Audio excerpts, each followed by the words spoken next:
Hello and welcome to today's episode of The Adventures of the Windswift. I'm Guy the GM and I'm joined by the ever vigilant, ever handsome Simon from Germany playing Blackston, and three recruits who are auditioning for the roles to join him on the Windswift. And those happen to be, we've got John from Finland, we've got Caleb from the USA, and we've got Luke from South Africa.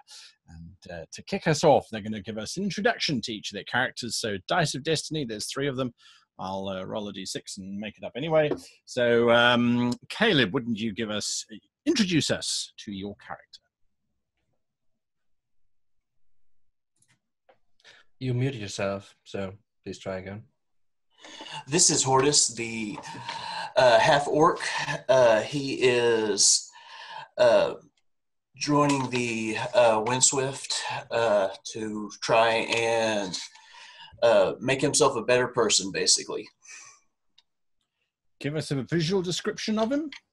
He is he is a half-orc. He's got scars all down his skin from his time growing up with bears, and is wearing official dwarvish leathers. There you go. There you go. All right, John, give us your character. All right, so Horton Ives is my character. He's a human about 6 foot tall. His appearance is that he has a oval face. He has a long black hair, and then he has a bit of a scruff. He also is wearing goggles, fairly steampunky, with amplifying lenses on the right eye. Those people who knew him from the college know that he went to the library semi-religiously. His colleague and best friend, Linny, who is not here at the moment. And he joined the order for his own reasons. There you go. There you go. All right. And then Luke, introduce us. I'm playing Saruk, the Lizardfolk Ranger. I was born of the Aspis Desert. I was found as a hatchling by a nomadic human tribe. Lizardfolk are sought after as slaves in the desert, as they're tough and hardy. Served for years as a gladiator slave, fighting for survival in the pits of the desert, from settlement to settlement. However, I escaped and ended up surviving for years in the desert before the Order found me and took me in. I have a slightly Arabian feel to my style, tightly bound, heavy clothing, which keeps me warmer in these cooler climes. I wear a headscarf that hangs low beneath my toothy maw. Pale brown skin, bright green eyes, stands 6'6", but I'm more agile than strong. And I've actually been serving with the Order for over a year now, as they try to quell the savage beast in me before they could train me to better understand the various cultures and possibly take their orders more literally. Well, there you go. An interesting mix. A lizard, folk, a half-orc, and a very literary human with black hair, all are standing aboard the Windswift. And of course, Blackston is there himself. For those of you who haven't watched last week's episode, well, you can just watch this week's episode because there's something very strange going on, and it's up to our motley crew to find and figure it out. So Blackston and the cadets, you are all standing on board the Windswift. The wind is whistling through your hair, and stretching out a mile below you is the great Kush mountain range, bedecked all in white. And then the Great Gam Spire is several miles beyond that, with its giant icy glacier atop of it. You have been sailing for several days now, heading south, with your final destination being the dwarvish city of Dwaslan Borda, which is still a good half-day's sail away. What are you doing and where are you standing? So let's go through it. Saruk, where are you on the ship? Well, Saruk is really interested in this half-orc. He's never seen one before. He's grown up with humans, so he's quite impassive about them. But this half-orc seems to be quite interesting. So I'll be standing on my own most of the time, as insight is one of my top skills, trying to figure out how people are feeling about what's going on.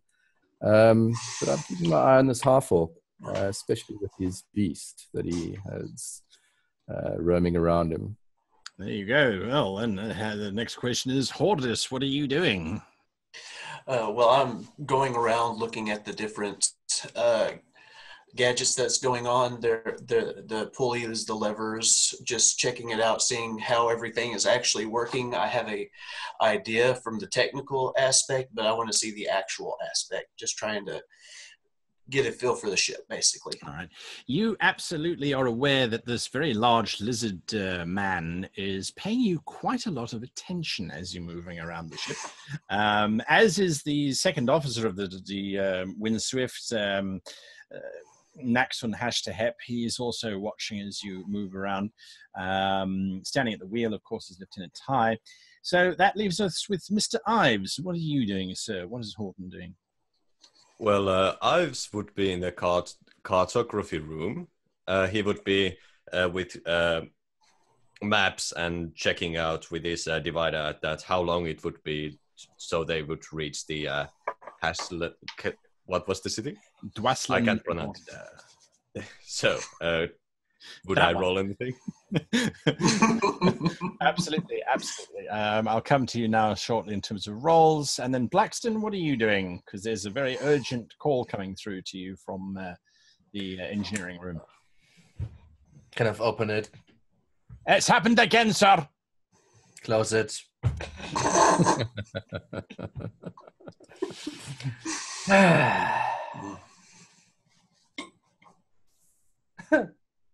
Kind of start to move towards Lieutenant Ty, actually, because I want to know what situation I'm in, because apparently I've been here for a few days and I don't know what happened. There you go. All right, absolutely. So, Saruk, you busy watching the half-orc. The half-orc seems particularly interested in the ship and the operations there too, and there in Y4 as he's moving around. But aside from that, he doesn't seem to be doing anything untoward.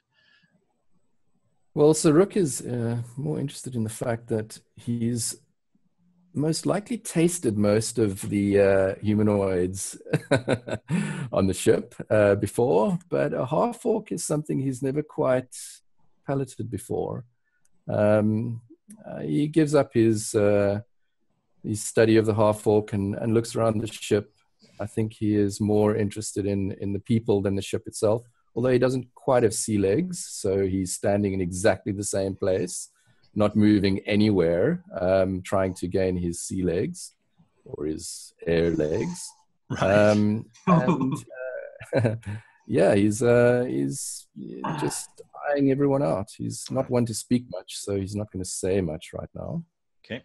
Horton, in the cartography space, you can give me a survival check, if you please, as you're looking at the maps. Yes, sir. I have a proficiency in navigation tools. Aha, that's perfect. All right, you can absolutely add that, yes. 20. 20. All right. Looking at the charts and things, the Windswift has made fairly good time from her original port of origin.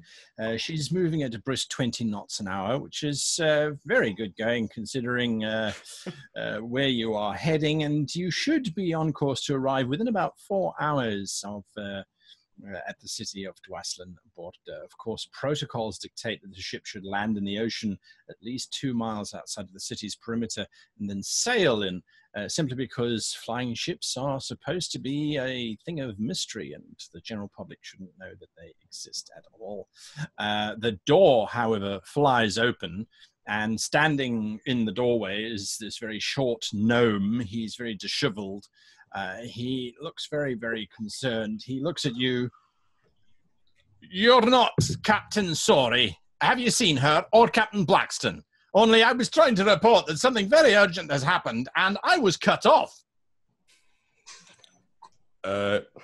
Horton take a step back, and I thought I saw them in the breakfast today morning, but past that I do not recall anything. Oh, so you're another one of those ones, are you? He says as he turns and leaves. Well, he's got Alton goes back. He takes his calculations and he is going to the poop deck, and he's trying to create this very awkward situation that he's right behind him. Oh, I see. All right, so you're following. All right. Hordis, you are looking at various contraptions and things. Lieutenant Tai, who is the first officer of the ship, she looks at you up and down. Have you flown an airship before? No, no, I have not. I am really curious on the aspects. Could you give me a little breakdown of what you are doing right now? How the ship's going and everything? Yes, I suppose that's what we're supposed to do. Very well. Well, if you'll notice, the flappers of the ship have to be maintained at an equal angle throughout the entire journey. If they start to droop, the ship will start to lose altitude and will drag. If they are simply too steeped, the ship will drag. And so one has to maintain perfect balance at all times. That's this lever here, and she indicates one of those controls. And she slowly starts working her way through all of the various operations and controls and things. When from above you, all of you hear from the crow's nest a young voice shouting out, "Oh, we've got Skywheels in the clouds. Skywheels." He's busy pointing frantically off in the distance at this very large, bulbous shape creature, very slowly drifting through the clouds towards the ship. They're about half a mile away. They look as if they're on an intercept course. Blackston, what are you doing? As I said, I don't know if I run into the Jock-and-Stoke or... Yes, absolutely. You bump into Jock-and-Stoke, and directly behind him is the recruit, Horton Ives. Which I have never seen before. No, you've never seen him before. Correct. You were expecting a Cathar. Well, I don't know what I'm expecting. So, yeah, I would run into him and say, I'd just nod at him and say, like, yeah, I know. Just, like, move past him. I don't know what he's... So what are we going to do about it, sir? Nobody else seems to know what's going on. Well, let's just greet the Skywheels and shoot them out of the sky. You want to shoot the Skywheels out of the sky, sir? Perhaps. I don't know yet. Just let's see if anything else has changed. Well, he turns around, he looks up at Horton Ives. I don't recognize this one. Yeah, me neither. Do you recognize who you are? He says to you, Horton. Yes, of course I remember. Of course I recognize myself. Why wouldn't I? You've been on this ship for like 2 days. Aye, you see? You haven't. They haven't. He says, looking back at you, Blackston. Tell me where are the cats? Who knows? I expect to be attacked by drow any minute now, so let's see if this happens. Do you think we should warn anyone else, sir? I don't know. Just like, it doesn't even matter. All right, sir. Well, it's your ship. It's your ship. He places a hand on your thigh, Horton, because he doesn't reach up that way. It's best that you arm yourself, lad. You're probably all going to die. He then turns and starts heading towards the engineering room. Blackson, where are you heading? I still want to go to the deck and see Jasani and all see right. Absolutely. who are now new passengers are, and if anything else has changed, or if I'm just going to fight these idiots over and over again. Absolutely. So you head up. Horton, where are you? What are you doing? Following. Horton is still giving his calculations like this with his two hands. But sir, the calculations you wanted. Is this to me? Yeah. Just like, I what? You asked. Have your weapons come up, come to the steering wheel, to the helm, I guess it's on the ship, to the helm. All right. I'll take a look at them later. Horton is preparing his rapier. He's not sure what is going to happen, Right. He seems very nervous. All right. Saruk and Hordus, would you please give me perception checks? Natural 20. Wow. Nice. You see everything.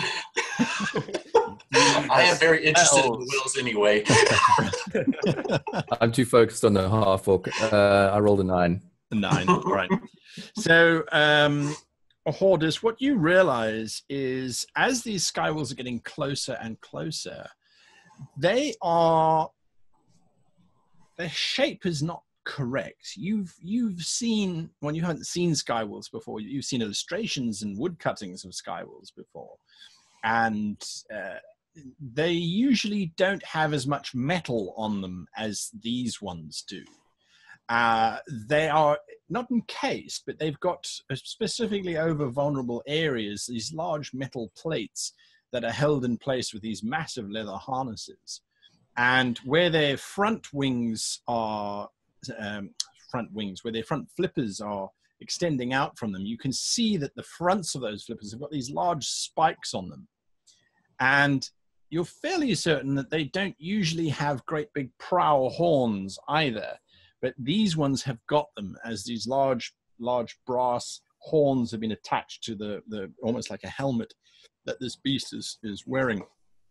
And you realize that these are accelerating towards the ship at quite some pace. Right. At this moment, I would take evasive actions and explain that they're coming our way. Basically, get ready for attack. All right. From the crow's nest, you all hear Mios shouting, and watch out for the ballooning drow and the flying snakes. Blackston, this is what you're hearing as you walk up onto deck. Lieutenant Ty looks at you, and you can see she's already starting to increase speed and change course from these skywolves. So as I get on deck, see the skywells, heard them being shouted out before. Right. Does this sound similar to the situation that we encountered last time? Or is this now with the metal on them, yada, yada, yada, a different situation? That's completely different. So last time it was the balloons with the drow attached underneath. And they don't seem to be there right now. No, now it looks as if these skywolves, from here it's difficult to tell, but it looks like they're quite heavily armored with a structure on top of each of them and a structure underneath them as well. So they look quite more advanced than they were before. Right, more like war elephants. Almost. Yes, correct, Exactly. correct. Previously, you've never seen, they've always just been... Okay, I just wanted to know, like, if it's a Absolutely. detail that didn't mention before. It's Correct. All right, so then the question is, how far away are they? How quick are they? Or closer, how quickly are they closing in? Sure. And what is the situation? Are they higher than us? Are they lower than us? And how high are we? All right, so you are a mile above the surface of the mountain range of the Great Kush mountain ranges. They are about half a mile away, so 500 or 600 yards, give or take. They seem to be moving at quite a pace. The ship is moving relatively quickly as well. Horton, would you please give me an intelligence check, if you could? 13. 13. By looking from Blackstone to the whales to the ship, you've worked out that the whales will probably be here in about 20 seconds if everyone continues on their current course.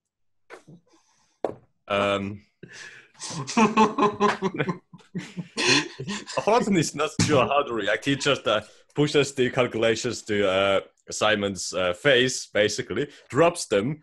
I think we have fallen off course. And he goes to the cartography room. You're running back to the cartography room. All right. So I just look at Jasani and say, like, evasive actions, get us down. Down, sir. Very Okay, good, well- sir.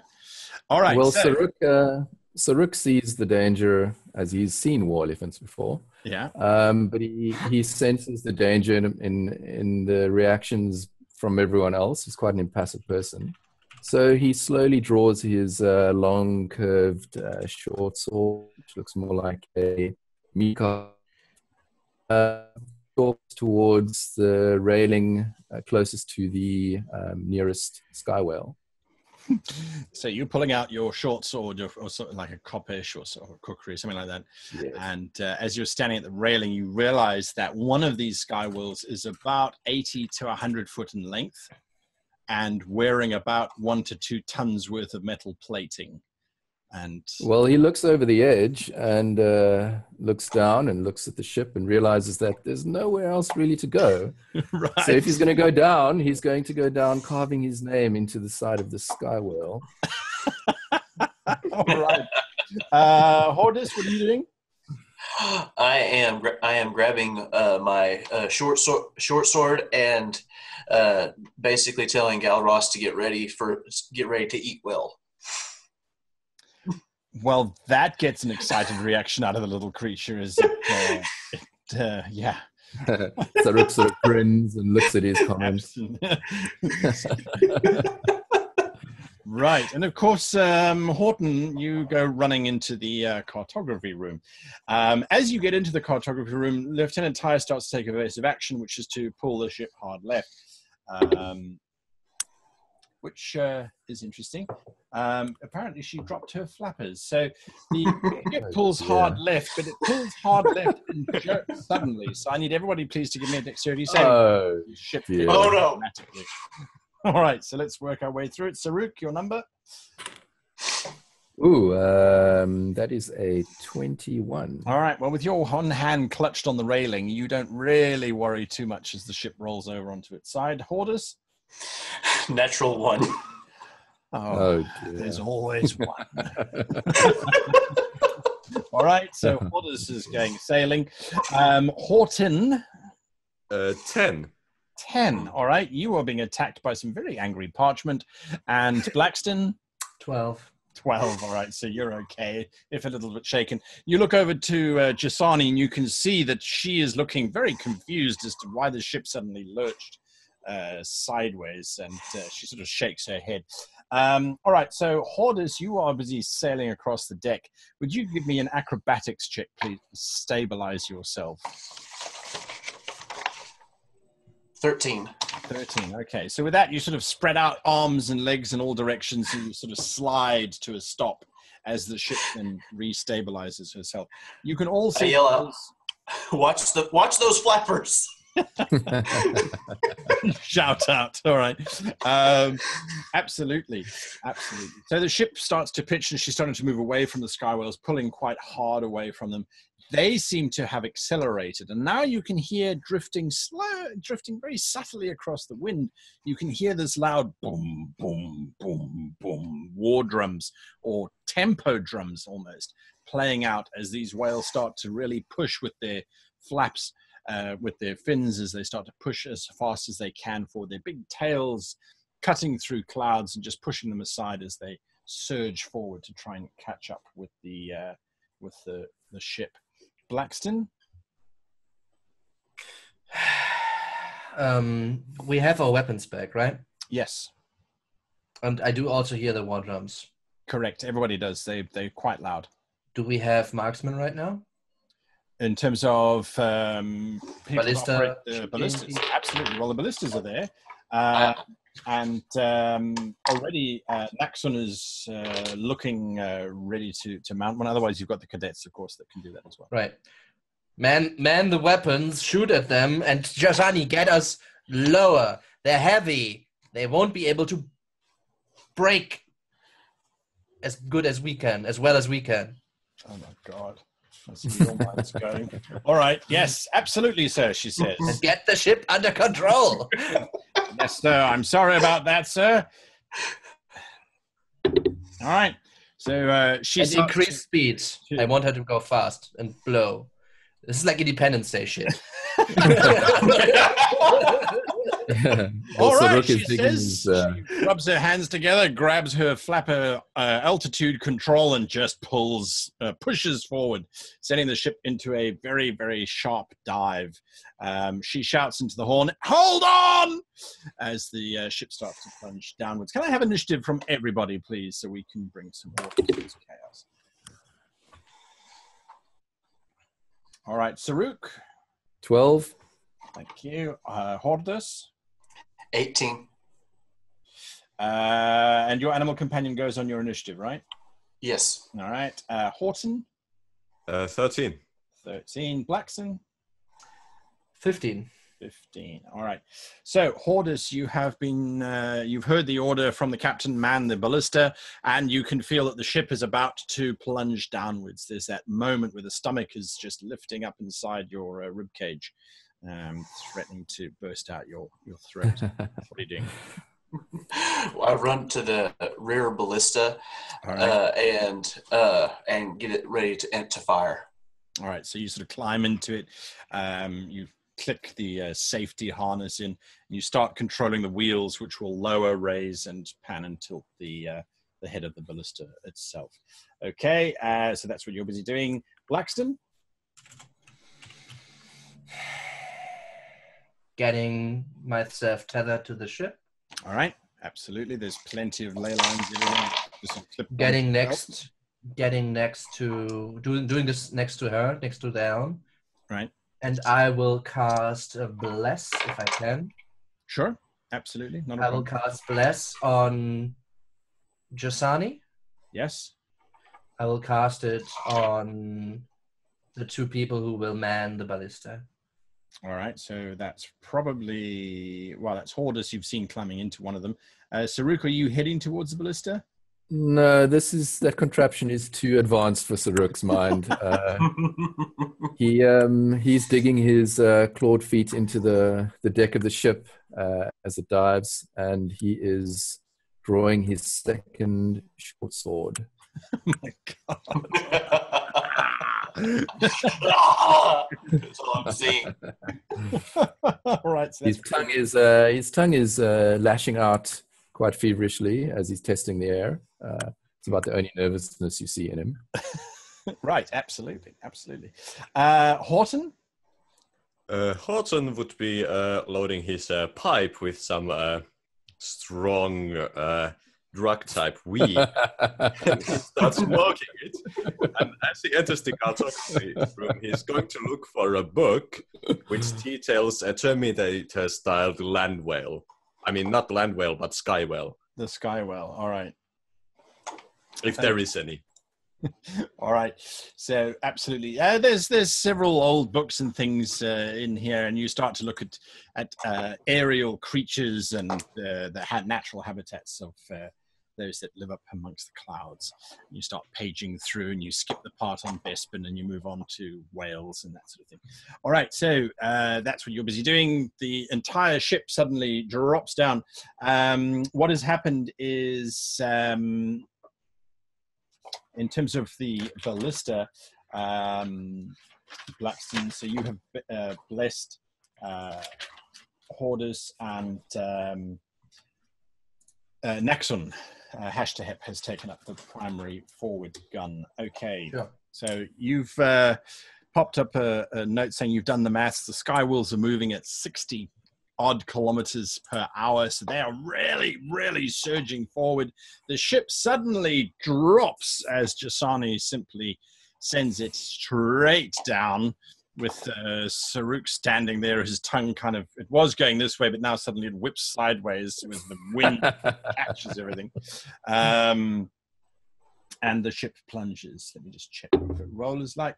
Absolutely fine. So she starts to do this very elegant dive, but what you realize is that you can feel the runes on the side of the hull, which is part of the mechanism that keeps the ship afloat, pushing forward. So whilst you're dropping, you're also being pushed forward as well. And that keeps you almost glued onto the ship. It's a pretty smart move, because if she just dropped the ship, everything would just lift off of it as the ship surged downwards. At least that's the theory anyway. So that's what she's busy doing at the moment, causing everything to float up into the air. Hordus, you have, you think, range to the lead skywheel if you wish to fire at it. Can I do a nature check to try and get some sort of advantage as to knowing where the weaknesses might be in this? Sure. Give me a nature check. With my modifier, it's a 16. 16. So skywills have a very large air bladder, which is kept just behind the principal brain of the creature. So if you were to fire into its back, you might get lucky and puncture the bladder. The ballista bolt is 4.5 foot long, so that might have enough power to get in there. Of course, it's armored, so there's no telling what would happen. So that's your best bet. Okay.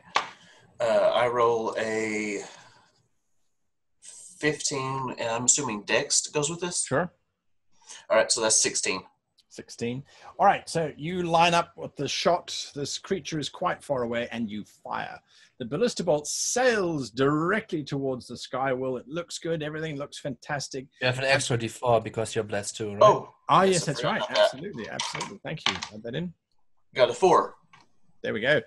It continues to sail perfectly towards the creature, and you realize that it had the potential to bounce off of the great prow that's sticking out of the front of it. But at that exact moment, it's as if the gods themselves caused the whale to just dip its head ever so slightly, revealing a chink in the plate mail armor that this thing is wearing. And the ballista bolt punctures into the back of it. Would you roll your damage, please? It's 3d12. D12? Yeah. Okay.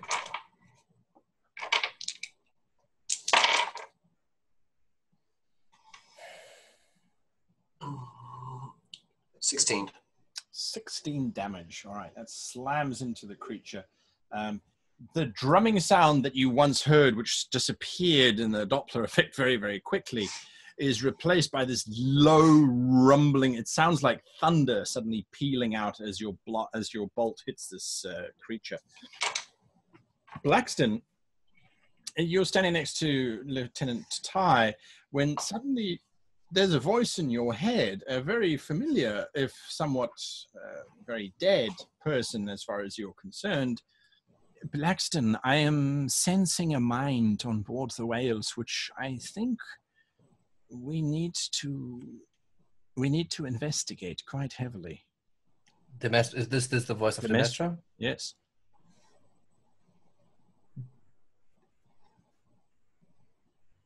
That's it.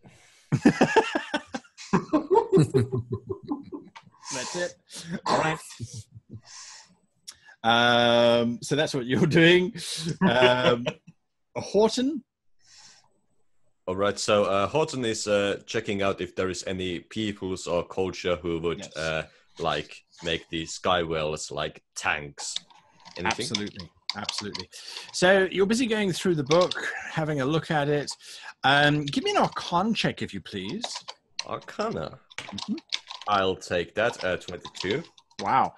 You realize that this book has it is a magical tome of some kind, and as you turn over to the section of skywills,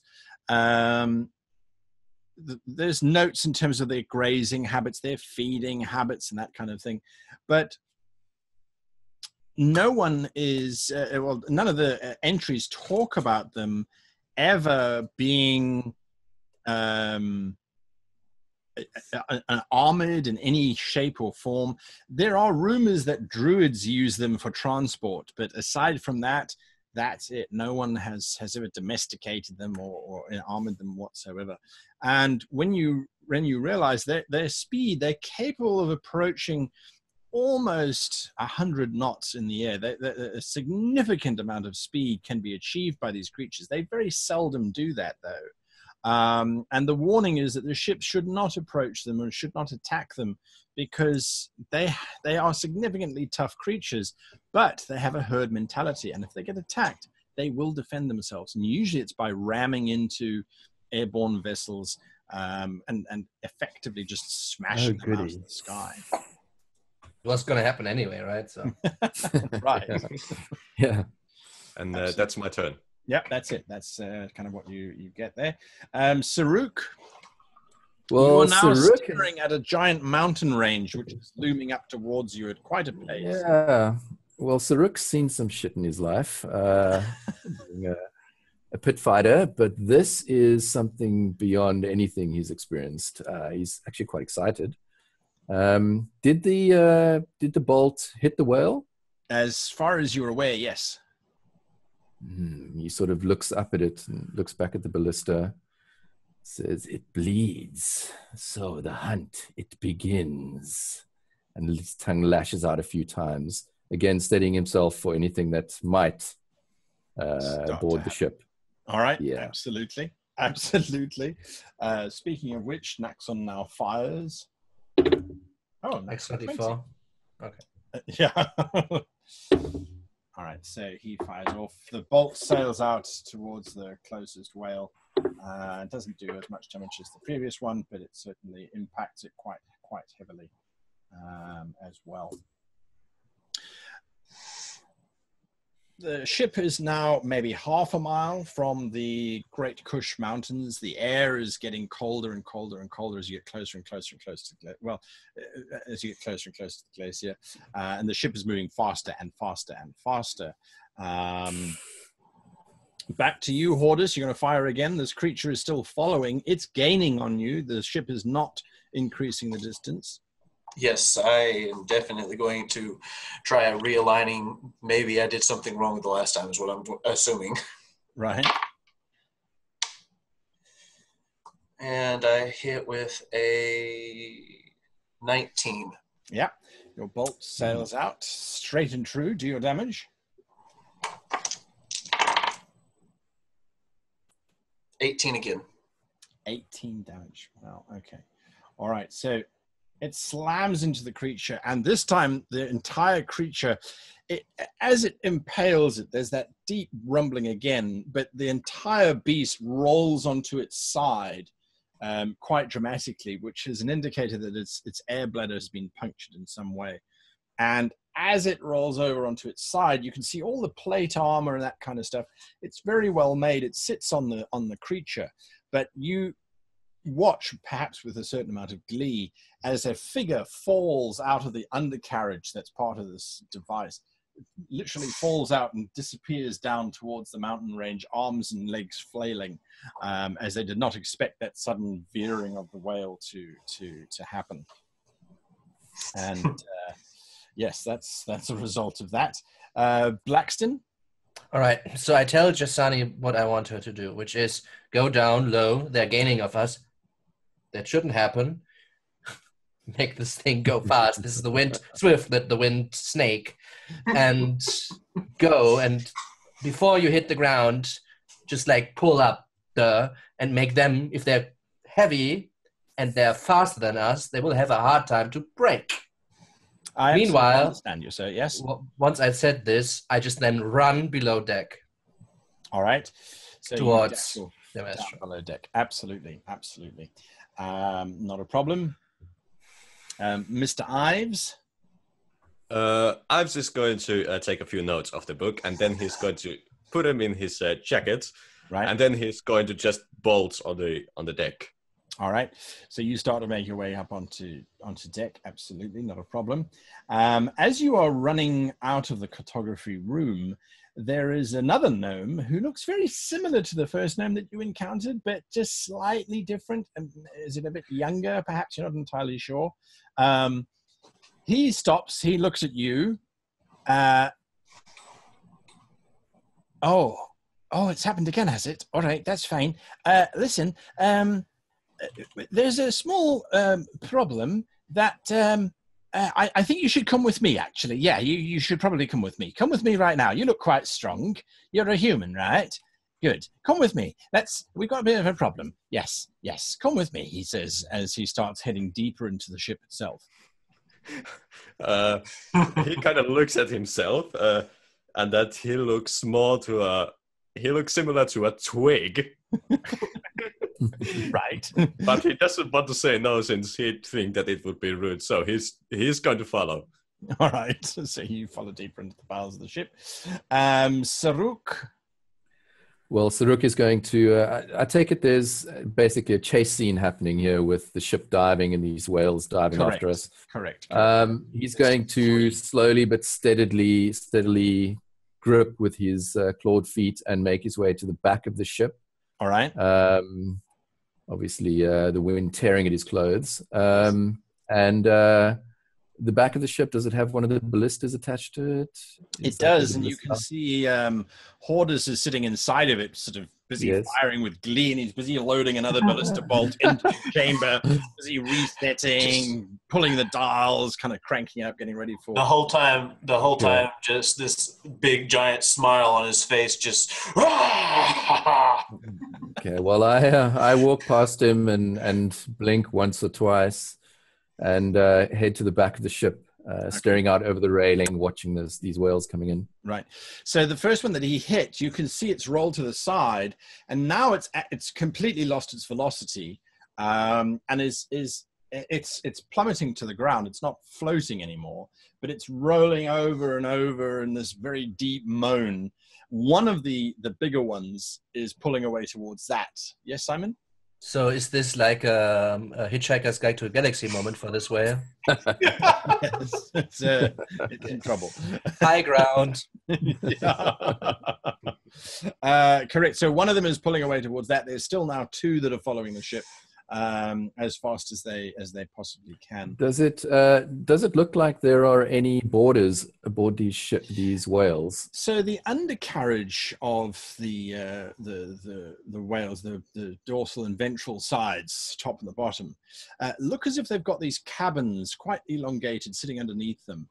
And yes, you can see that there are portals around the edges, and inside you can see figures moving around, preparing. They're close enough that you can make out that they have very dark skin and very white hair. Well, I recognize them now. Is at the very back, the very last whale of the two that are now following you. Every now and again, there's this flare of green energy at the back of the top carriage. There's a sort of green energy flare up, and then it dies down. But yes, you do recognize these as drow. Saruk sort of looks, his neck extending outward and his mouth opens and he hisses, "Ah, drow, my enemy, prepare to be boarded," he shouts. Oh, God. All right. Lovely. Okay, back to the top of the round, which is back to Hortus. I sort of look in the direction that he was where his neck is going. Whenever he yells out "drow," and I sort of point at it as I roll a 17. 17. All right. Did Are you roll an firing? extra D4? No, I just did the bless. Yes, All right. I just rolled really bad. At the whale, or are you firing at the undercarriage? Just to be clear. The undercarriage. All right. So you fire out at this undercarriage. The ballista slams into it. Give me your damage, please.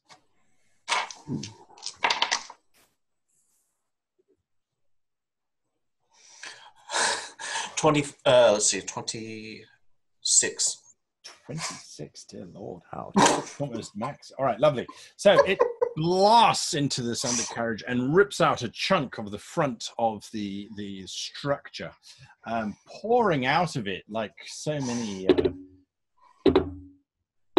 idiots.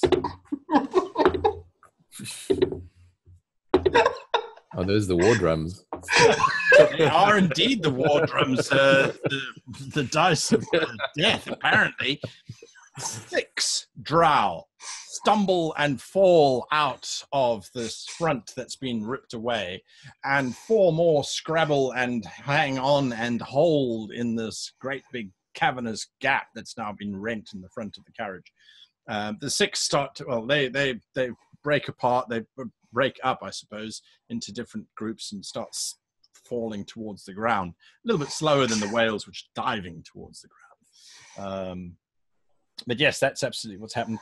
And as they're busy falling, you can see that they've got quite well-made backpacks on in their hands. Some of them are still holding grappling hooks and ropes, which one of the more enterprising ones is trying to flip himself onto his back and throw up towards the whale. Of course, that's not going to help. But that's what they're desperately trying to do, half a mile above one of the greatest mountain ranges in all of Braxia. So that's Saruk seems quite disappointed.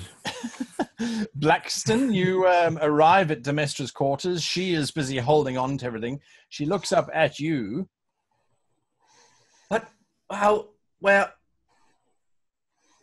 How are you alive? Why do you think I'm dead? Because you turned to ash. You killed yourself. Do not fall under the influence. What? I don't understand what is going on either. What I'm seeing in your mind is particularly disturbing, but for now I must tell you there is a mind on board the creatures following us. It is seeking you, Blackston, and I don't think it's going to stop until it gets you. His name is Kruvix? Yes. Do you know of this individual?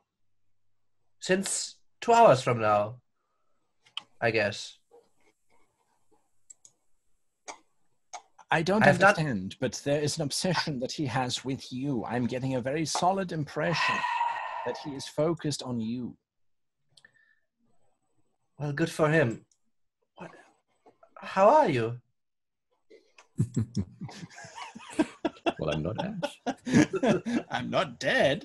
Horton, Mr. Ives, you are following along with young Jock and Stoke, brother to Woffen, and he gets you down to the very lowest level of the ship, and he pulls open a door, and as he does so, you get this spectacular vista of clouds just scaling past you at speed, and this wind whips around you, and the canvas of the portside flapper is busy flapping wildly in the wind. It looks as if when Jasani did the roll, she ripped out half of the housing that holds this particular mast in place. And Quallen is there. You can see he's got a hammer and nails in one hand. He looks over at you. If we don't fix this, she's not going to be able to pull us up at all. We're going to become ooze on the mountains. Ooh. Ooh. No, ooze. Ooh. So, what do you want me to do? He hands you a rope. I need you to climb out there and put this on that spar so we can tie it back here so that it doesn't come loose. Ooh. Ooze. Ooze. Ooh. All right. He looks sweaty. He just And as you look outside, you just see the ground coming very fast. Very mountain looming up. Absolutely. So that's what he shouted at you. Saruk? Well, there's not much else Saruk can do. It's kind of hoping that some of these Drow actually make an attempt to land on the ship rather than falling feebly through the sky. That's not what you hope. That's what he hopes. All right. You have seen some of those Drow. They, like I said, they try to throw grappling hooks up, but you can't throw something higher up. If you're falling at terminal velocity, it doesn't go up faster than you can go down. So there's problems with that. It's hard. Yes, it's really, really hard. Good arm. So these cables sort of sailing up and around them, but it's just a general mess as they start disappearing.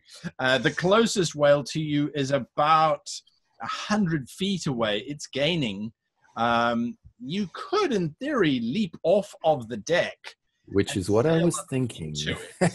But a quick glance behind you reveals that the ship is now almost at a 70-degree angle and heading directly towards a very large, very heavy-looking mountain. Saruk kind of thinks now. He doesn't think what ifs and maybes and what might happen. So I think he's going to take the chance. If not, why not? All right, what are you doing? He's going to use his 2 short swords to see if he can leap and gouge himself into the side of the whale. You always get a leaper too, right? You get the one and you get the leaper. Always. All right, you're making a leap. Okay, give me an acrobatics check, if you please, as you launch yourself upwards, trying to escape the ship's velocity and just let gravity take you into the face of this giant whale. Ooh. 17, that's acrobatics or athletics? Yeah, acrobatics. Athletics. In this case. 17, 21. All right, well, you leap upwards. Hordus, I think I skipped you in the turn sequence. I'm going to come back to you. Yeah, because as you're about to fire, this lizard sails up in front of you towards the Skywill.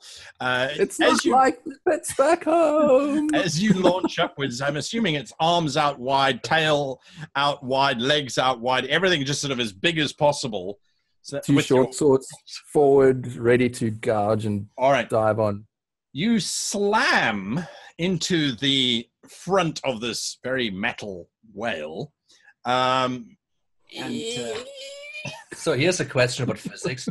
Now that he's no longer under the effect of the magic of the boat, what happens exactly? Physics. Saruk does not understand physics. Saruk does not understand physics. And like so many bugs and so many windshields in a different world, you slam into that metal prow of the whale. You take 6 points of damage. Ooh. Damn you, guy. Oh. Don't blame me. I'm not the one who... Well, Saruk's clawed feet are scrambling on the metal beneath him. And he's... All right. Because you were on the... So as the whale was coming down, you sort of jumped and splattered onto the front of it. So you're being kept in place because it's still surging downwards. You can now slowly start to crawl your way up. Saruk likes physics. Wow. Lovely. Right. All right, Hordus, sorry I skipped you. What are you doing, sir? With a confused look, I go to the other well that my friend is not going towards. That one. All right.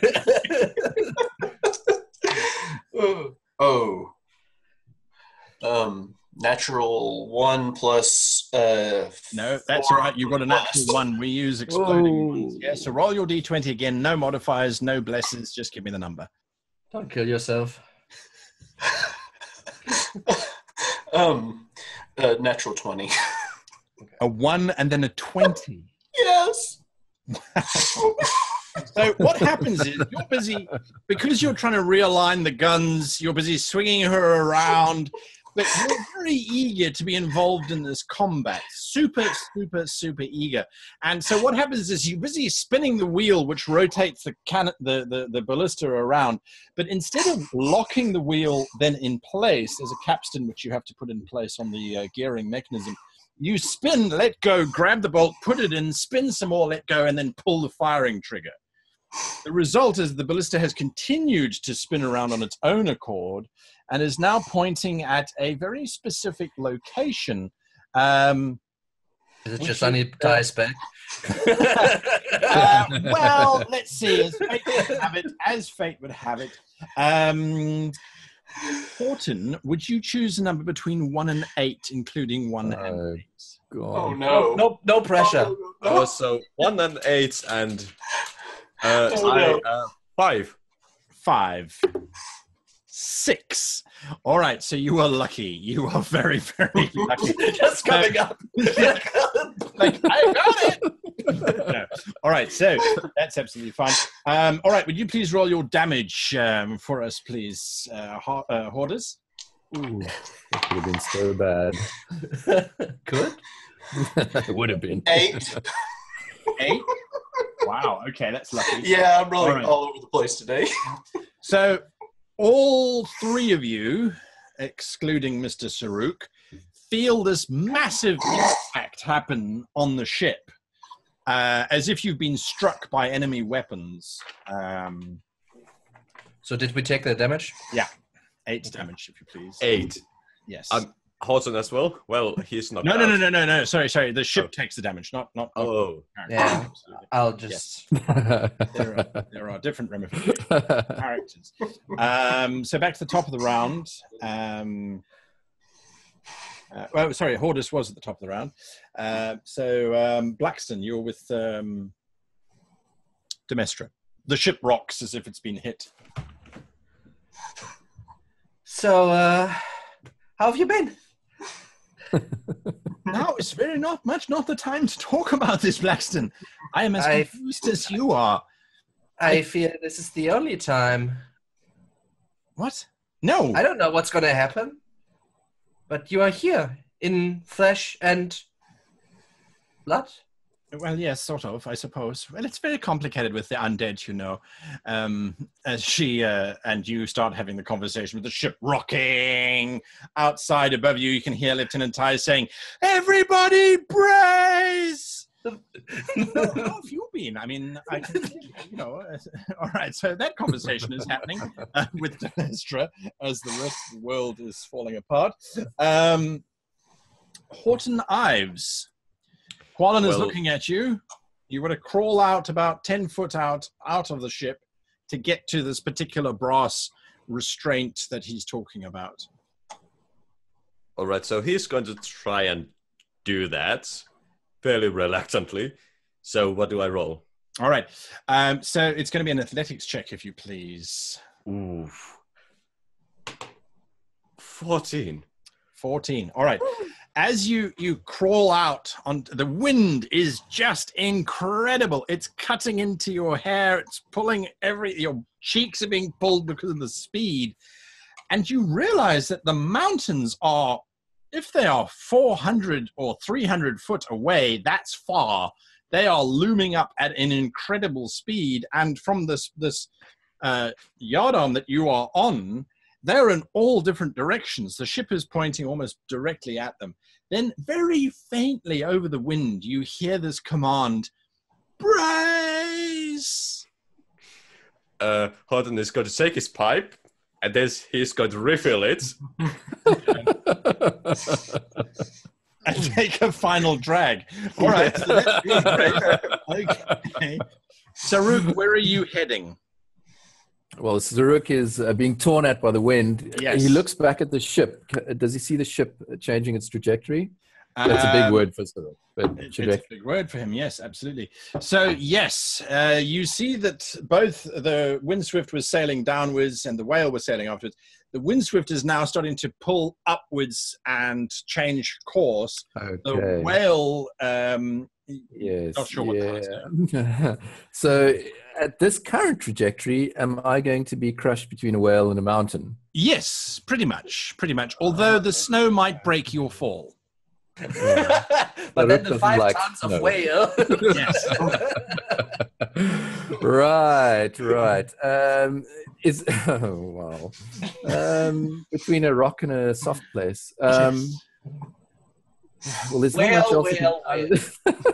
He's gonna ride this bitch. How far away am I from the ship? I mean, I have no idea what I did jumping on this thing, other than possibly trying to kill it. But it looks like it's going to kill itself and take me with it. So, how far away am I from the ship? From the Windswift or from the Yes. cabin on top of the whale? From the cabin.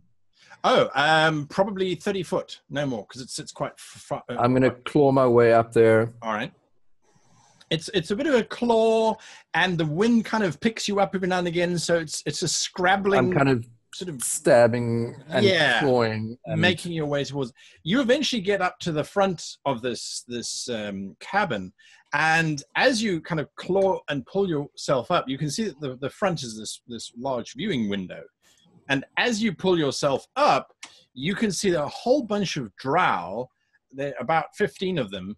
They're all running to the back of this long cabin, frantically waving at somebody. Okay, well, I don't know what else I can do with my movement, but I'm going to try and make my way into the cabin. All right. So you smack on the glass and you realize it's heavy duty stuff. But if you look to the side, you can see that there are doors all along the sides which can be opened. None of them seem to be locked. So if you side, that's the way to get in. Okay. All right, I'm kind of like a dog with his head out of the window and his tongue flying around. And I'm going to try and claw my way around to the nearest opening. All right, absolutely. That's what you're doing. That's Like this. Yeah. Yeah, exactly. Exactly. All right, absolutely. So that's what everybody's doing. And then Lieutenant Jasani Tai pulls hard on the ship. She's blessed. She is blessed, but she has a droopy flapper. I am not blessed. No. No, you're not blessed. You are currently straddling a yardarm with your legs whilst smoking a pipe. Very contentedly. However, Jasani is an expert helmswoman, and she pulls very delicately on the flapper supports to raise the ship delicately and elegantly up and over the surface of the mountains.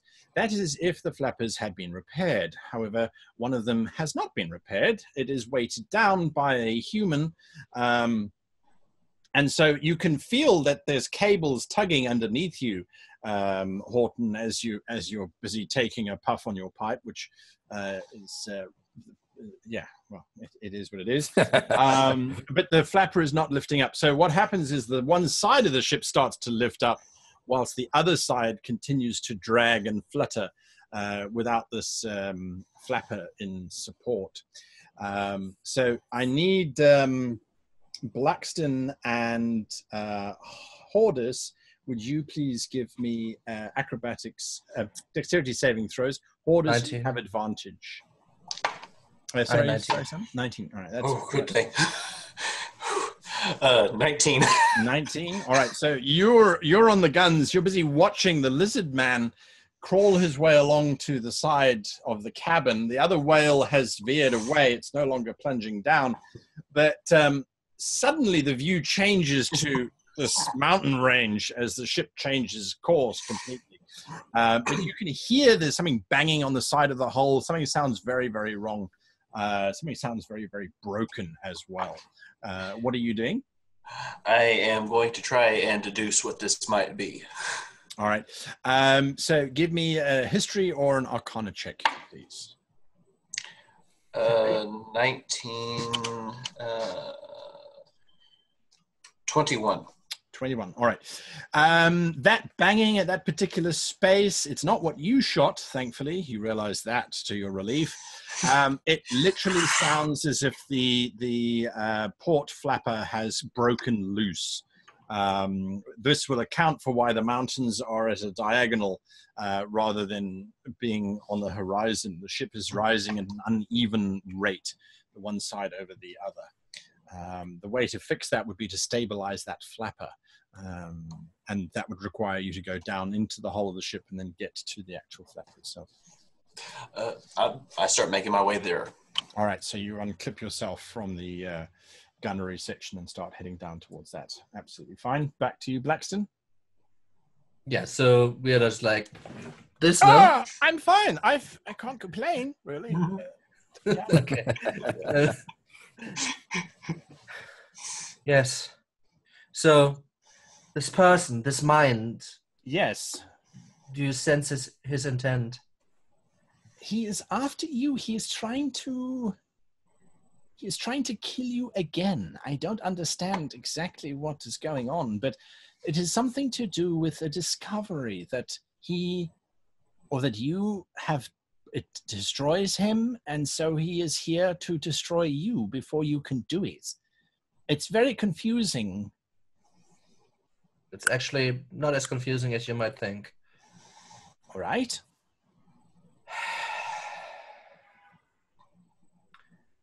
Very well. If we don't see each other, good luck.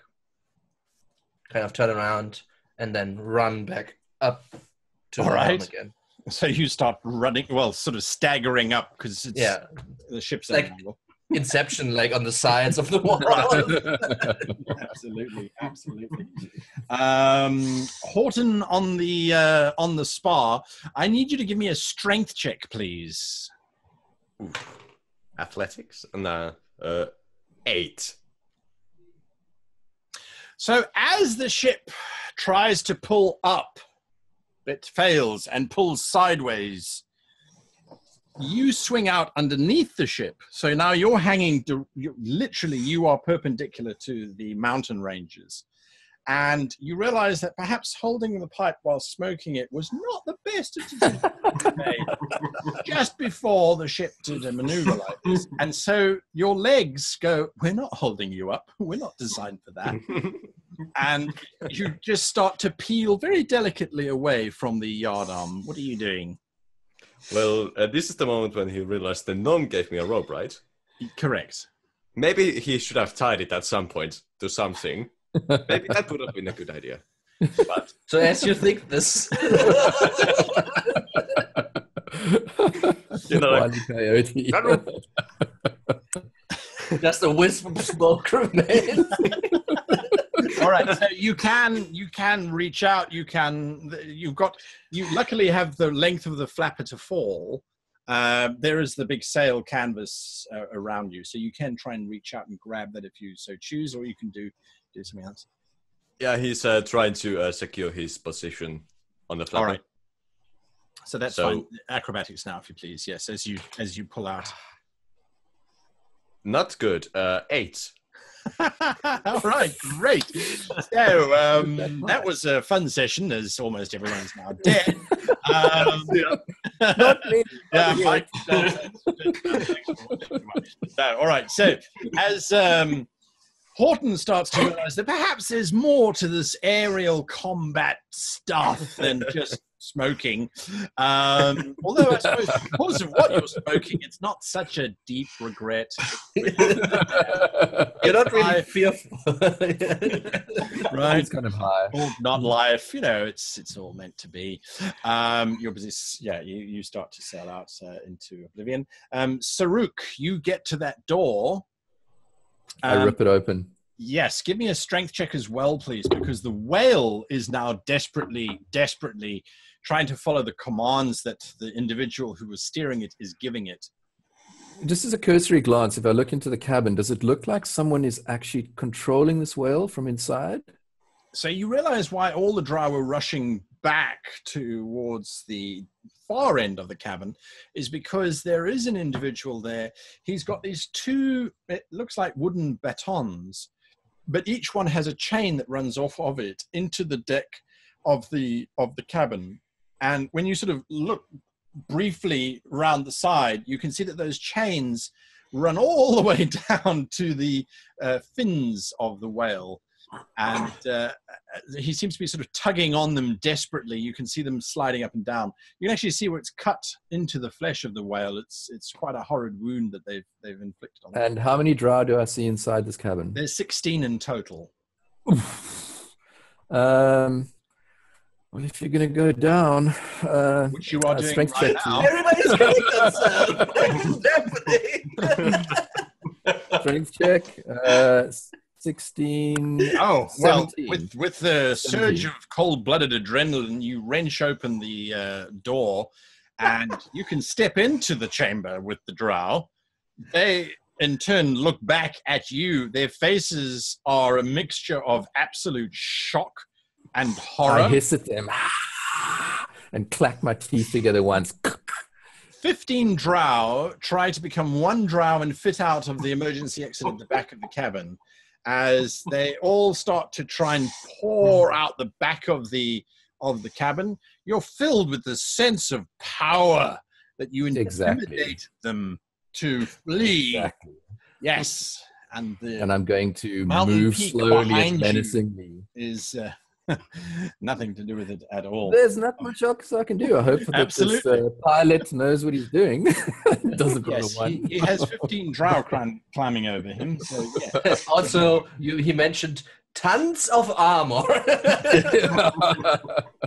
Correct. The old Cadillac, yeah. Absolutely. All right, so that is what happens there. That is what happens there. That's a disaster. All right, and that's what happens there. So as Jasani is trying to get control of this ship, and the Windswift is now almost at 90 degrees on her side, making everyone's movement almost impossible because there's no railing. Well, there are railings, but they're intermediate. So getting out onto the deck becomes very, very difficult. Blackston. Hoarders, you were near the wheel by the time the ship rolled over. So you are now next to Lieutenant Jasani. She's holding on to the wheel of the ship and trying to correct it. But you can see she doesn't have enough upper body strength to be able to pull herself up and get to the flapper controls, which she would need to pull and change to correct the the altitude of the ship. So that's what you're seeing. Blackston, as you get to looking up onto deck, the ship has now pitched over. So you're going to have to either climb across a flat vertical deck or change your course of action. So, sorry, it's not my turn, right? No, yeah. So that's the scene that you're seeing. Saruk, you are feeling this very, very terrific rumbling, and the deck is shaking as this whale is trying to pull itself up. The drow with the chains, you can see he's just pulling with all of his might on these chains, trying to coax this whale to pull out of the dive. The other drow have pushed open the doors of this cabin, and they're leaping off of the whale. They're voluntarily just launching themselves out, because a glance says that the land is about 80 foot away from you. These great big snow-covered peaks. And yes, so that's where you are. Horton, as you are grasping at air, you see the very worried face of the gnome sticking out of the hole, and he's got this. For a moment you thought maybe salvation, until you realize that it's a large metal spike about 3 foot in length, which he's tied some rope around, and he looks as if he's trying to summon up the courage to throw it at you, to try and catch you. All right, so top of the round, Hordus, what are you doing? I am going to try and help get the controls back in order. Pull up Jasani so she can get everything taken care of. Would that be a strength check or? So first of all, I'd like you to give me a strength check. Absolutely. Let's start with that. 14. 14. All right. So you managed to haul her up to your level so that she can then control various things. She screams at you with the wind. The ship is now, she's no longer in a dive. She's now careening across the top of the mountain range as the peaks and things are whipping past as the ship continues. But of course, she's on her side now, and that is not ideal for a ship to sail in that direction.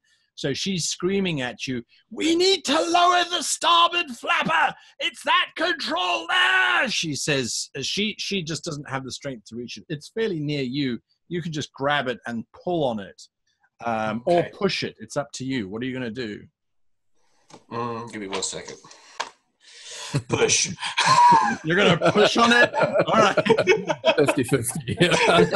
Exactly. So your hand wraps around it and you're like, this, right? Push, pull a push. I don't know. I'm pushing. All right. So you push. And as you push on the control, you watch, because now the starboard side flapper is above you, you watch as that flapper lowers down, and that starts to rotate the ship around again in a completely different direction to where she was. It's like this. Yeah. Absolute misfits. Laxton, you watch as the ship rolls around. You're on the railings that lead up to it, so you're relatively secure. What are you doing? So I am at the exit of the of the from deck one out onto from deck below. Yes. All right. So yeah, I if I can now easier question Yes. mark Yes. get to Jasani and see the situation and hopefully see this damn whale crash into the ground. Fingers crossed. Yeah. Because I don't know that there's one of our crewmen on board. No.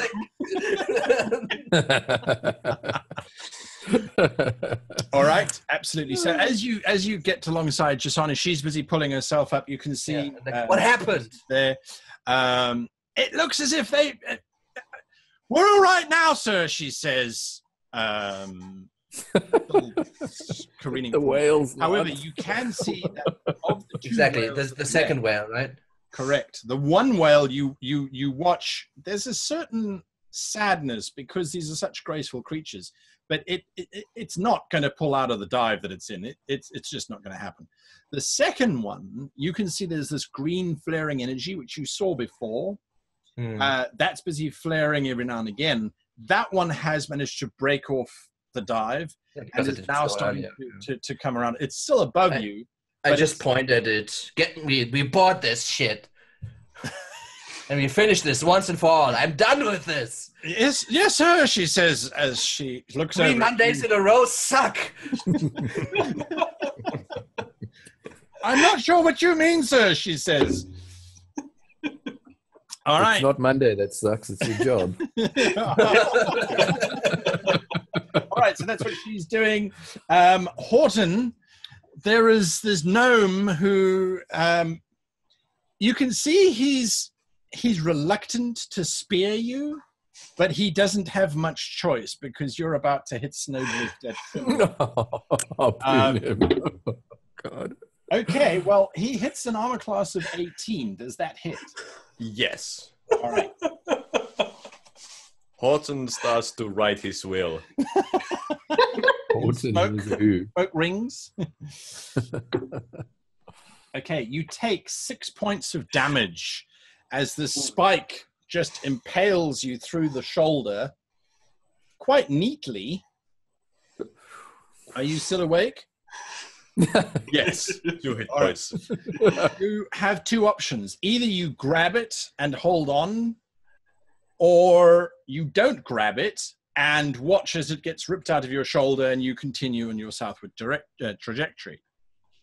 I think he would grab it. Yes. All right. So what do I throw? All right. I need you to make a Constitution saving throw, please. Ooh. 12.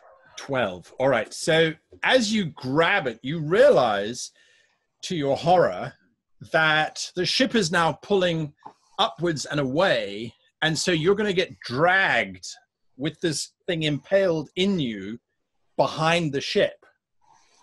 Ouch. Yes. That's exactly the sound that you make. Saruk, what are you doing? Well, theoretically, the ship's dragging some bait behind it on a hook.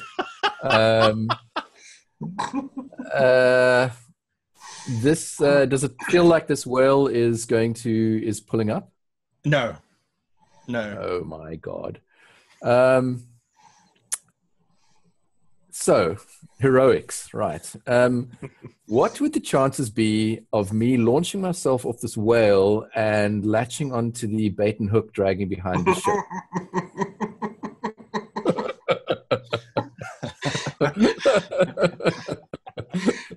Oh, wow. It will require a tremendous roll. Because the ships are separated by quite some distance. But there's an event that's about to happen which will give you added momentum. So if you can use that to your advantage, then you might be able to do it. That is the whale is about to implant itself into the mountain. So if you get onto the tail of the creature, as it hits, you can launch and hopefully grab something that's dangling underneath the Windswift. That's your best bet. That's your only bet. All right. Well, what else can I do? To give me a acrobatics check, if you please, to get out onto the tail of the creature. God. 19. All right, that's fine.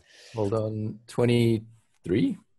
All right, so you think you're in a good spot to watch this whale collapse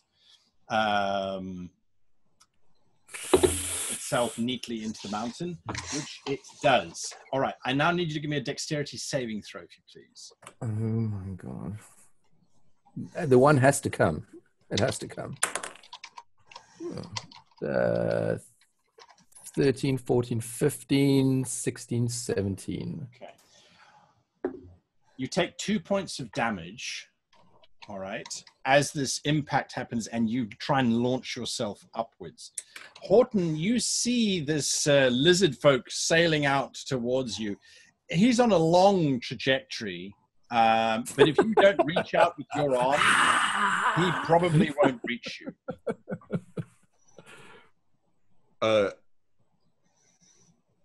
Could you repeat that last sentence? So you need to reach out with your arm and try and catch him. All right, he will try to do There that. is a real risk that you will then pull yourself off of your own skewer. Or you could just let me sail on by. I was thinking about that. He's going to get the lizard man. All right, that's fine. Okay, both of you roll a d20 if you please. Add your dexterity to the result. Dexterity 20. 11. 11 and 20. Okay, so there was no hope of the lizard man ever reaching the hanging corpse from underneath the Windswift if the hanging corpse hadn't reached out as well. And through a bizarre twist of fate, there is this moment where the lizard man's claws connect with the human's hands, and you manage Ultra to slow-mo. hold onto him. Okay. It's like the painting with the apple. Yes. Absolutely. The trick is that, Horton, you take 4 points of damage as this rod is now pulled deeper. You passing out, I'm fairly certain. Yes. Correct. And Saruk, you take 4 points of damage as well, simply from the impact with his body. You can tell that he's unconscious. Well, okay, well, I'm unconscious. I was hoping to latch onto him with my jaws, but that's not going to happen. No, that's not going to happen. All right, I'll come back to you. Back up on deck, Hordus, you have been given the commands to now board this incoming whale. Behind you can see the spectacular explosion of bone and meat and Blubber. and blubber as this poor whale just explodes into the side of the mountain in a spectacular shower of bits and pieces.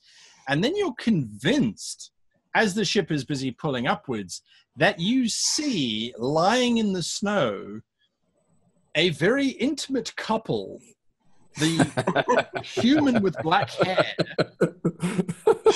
and the lizard man lying in this neat little puddle on top of this mountain range, looking for all the world like a couple of embracing lovers. Like a Renaissance painting. Yeah. Yes, just red spray out over the white. No, it's quite dramatic. So, Hordus, what are you doing? I'm going to ask Jasani if that is a normal scene from an exploding whale, and then I'll pick him up. Jasani looks at you. I'm sorry, we've got our orders. Captain has said we're boarding that other whale. I need you to... I'm going to override those orders. Blackston... if I have the authority. Well, Captain Blackston is standing right there, so it's unlikely that you would have the authority to override. But you could point them out to him. Okay, I would be like, yeah, just like, hey, yeah, those are ours, right? Those are our guys, right? That's what he's They pointing were out. attacking us. Sorry? They were attacking us. No. This is no. That human over there with the black hair, you know, the one that's cuddling into the lizard. Like, why are they? Okay, so I then shout to you, get on the skiff and make sure that they're okay. We are boarding the ship. This ends now. All right. Oh, goody. I look around for Galros and see how he's doing as I follow the orders. All right. So you head off towards the skiff, which is in the back of the ship, and you head off to go and do that. Nice thinking there, Blackston. And you jump onto the skiff. It's an easy detachment. It's designed as an emergency life raft in the event of the ship taking damage and starting to plunge. So it's literally just two yardarms, two levers which you pull on, releasing the skiff from the side of the ship, and it drops out quite neatly. Fairly easy to fly. and maneuver.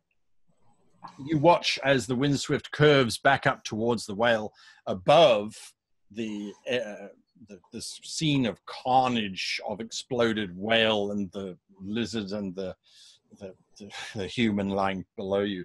What are you doing, Hoarders? I try going in slowly, asking Galros what he thinks about this. If this is how the people outside of the Dwarvish people do this. Just like, is this normal? I don't know. Just trying to figure out how to save.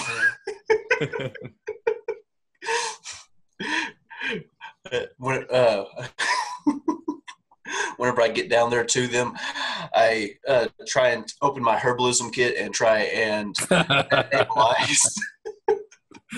Gather the pieces. Just gather the pieces. Yes. All right, absolutely. So I'm just going to take it in the two separate actions. So Blackson, your ship is busy sailing up. Your intention is to board, all right? So Jasani is going to do all of that necessary maneuvering. One quick question Naxon asked, should we continue to fire at the enemy? No. Very good, Be prepared. They will try to kill us. Very good, sir. So prepare to repel boarders. Well, we are boarding.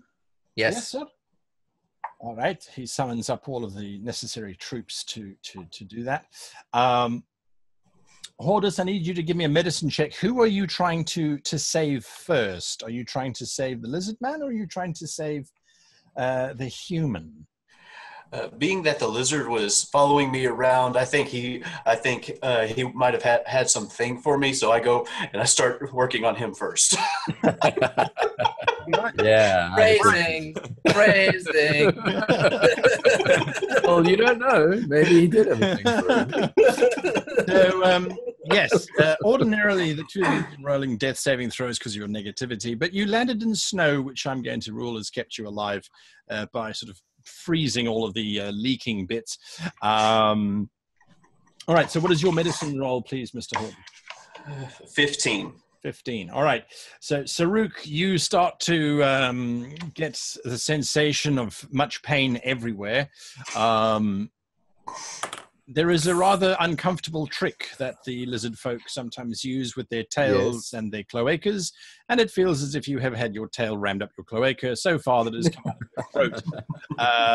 This is a very unpleasant experience. However, there is a very large half-orc standing over you, looking very concerned as he is trying to patch you up.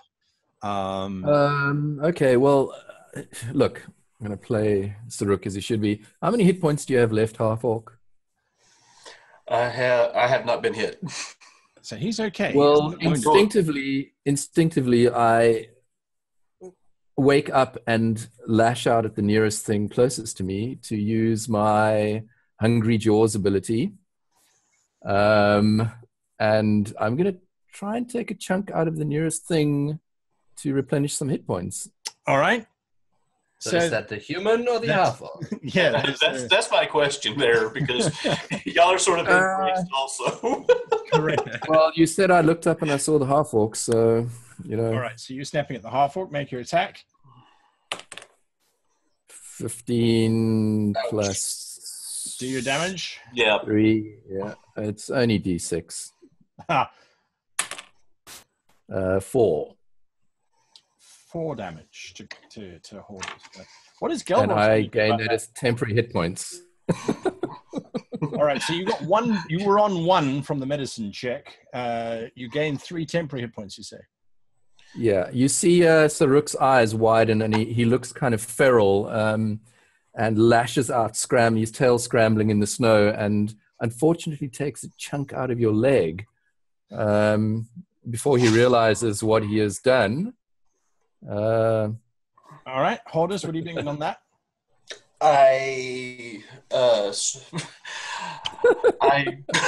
You know what? I'm just going to go like I would and just punch him. All right. So there is this catastrophe happening down on the ice mountain as it starts to play out. We'll come back to you later. I need new recruits. Yeah, new recruits, right? It always happens. Hey, we're first level, man. Yeah. All right. So Just messing with you. I know. the interesting thing, Blackston, is as the Windswift is now coming around, the whale is still moving towards the whale is trying to intercept the Windswift, but it's Jasani is basically trying to outmaneuver this creature, which it's trying to impale you. She's trying to pull up alongside. Right. She is beating it in terms of maneuvering. So by the end of this round, the ship should be able to almost touch the top cabin of the whale, which is where that green flare is happening every now and again. Yeah, good. Everybody's assembled. You've got Naxon.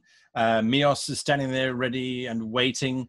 Demestra has come up. She is standing there in her dark robes. They all seem quite well armed. You going to say anything? Charge! All right. Everyone else, eh? Charge! Everybody else. I will have their heads. That's what they take with them as the ships touch. They all launch onto the side.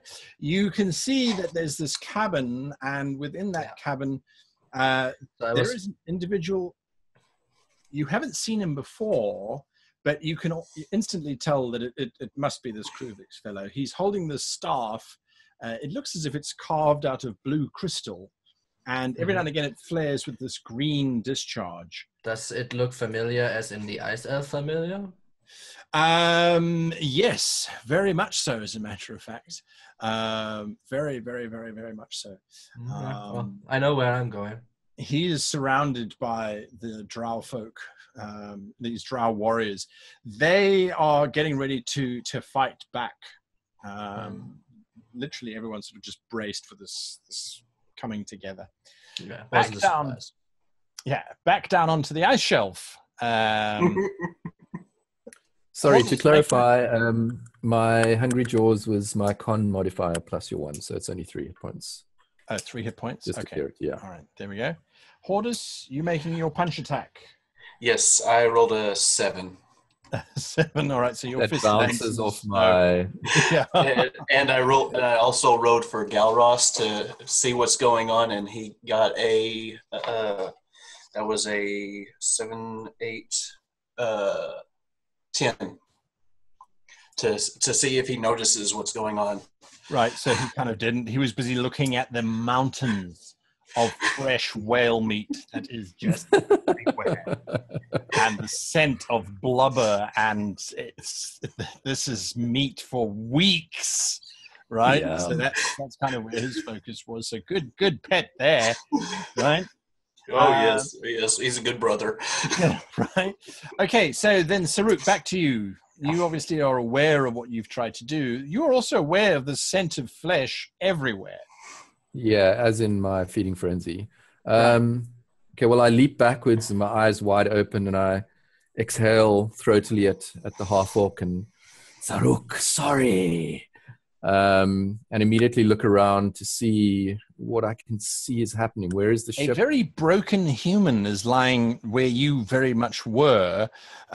He has a big metal rod that was impaled in him.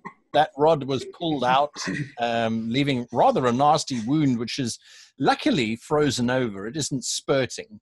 But you can see he's slowly turning blue, which is not the usual color of humans. With some broken goggles. Yeah, with broken. Well, Saruk is a fighter, not a healer. All right.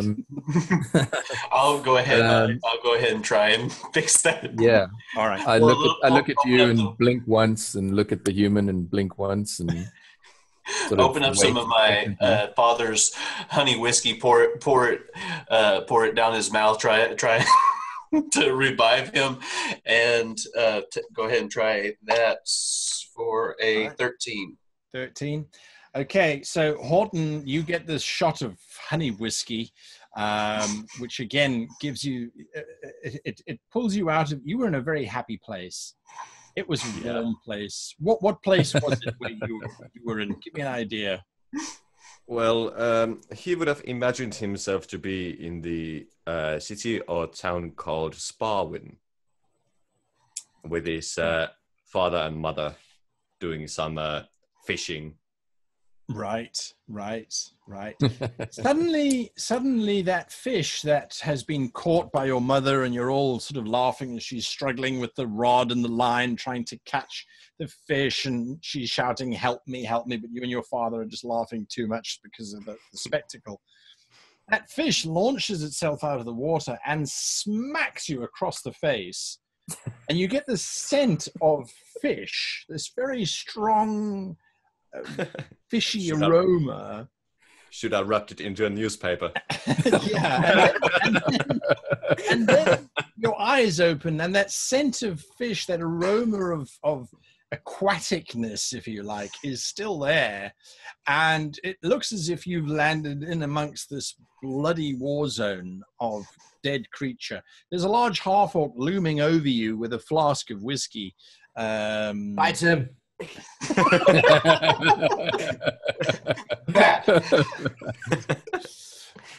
He's going to take his pipe, fill it. Oh, God. That damn pipe.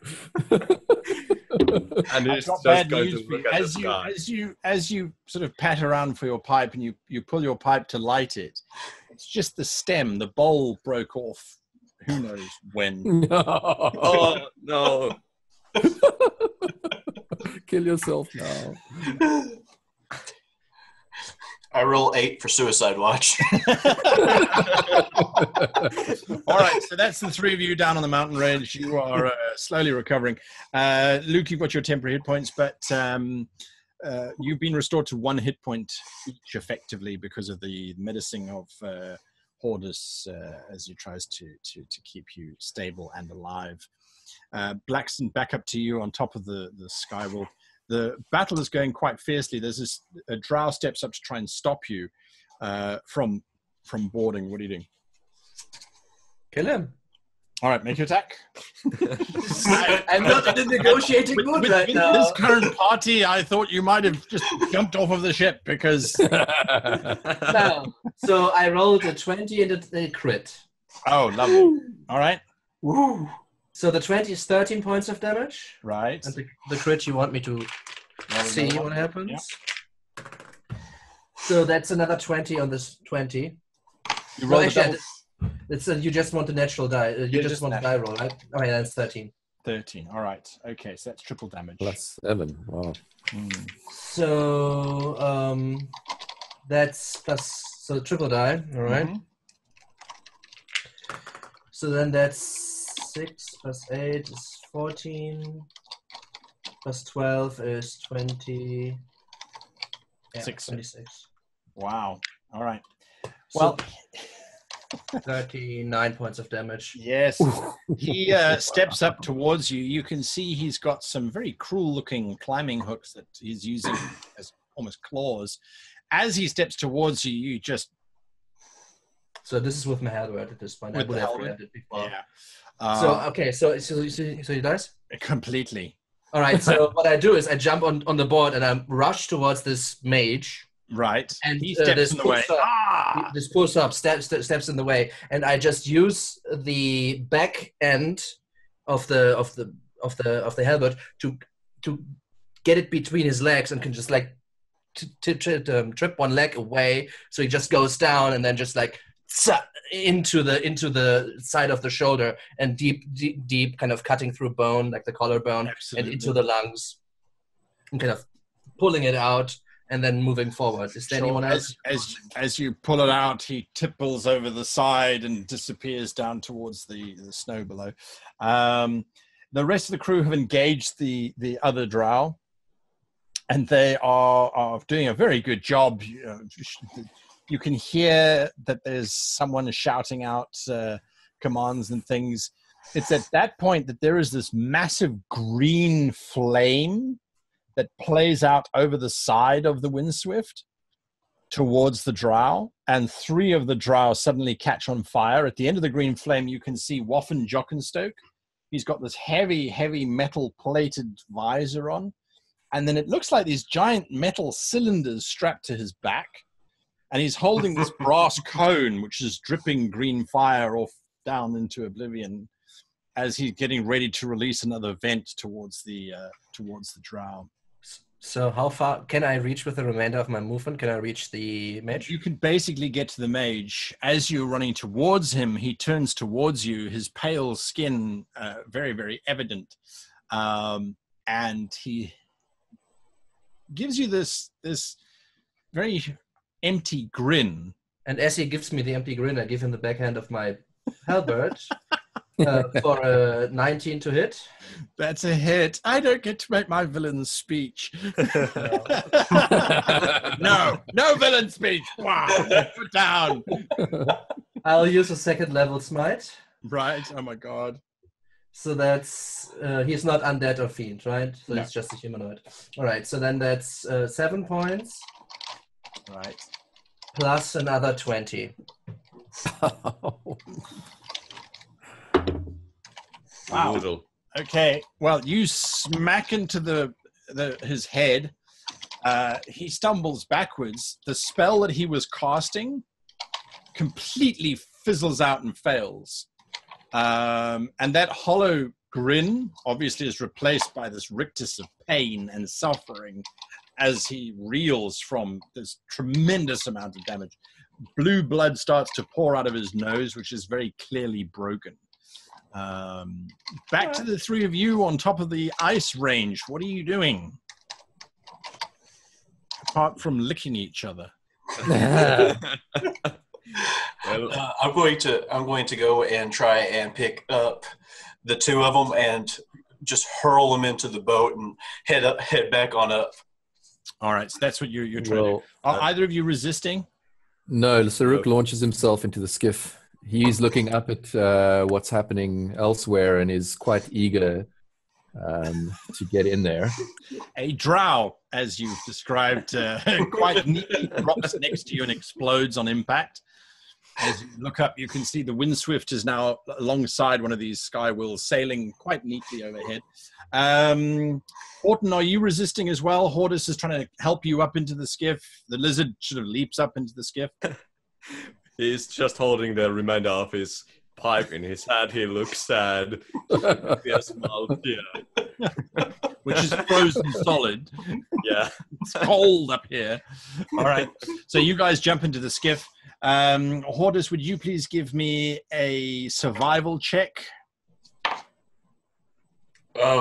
Another natural 1. Dear God. Is that All the right. 2nd today? Wow.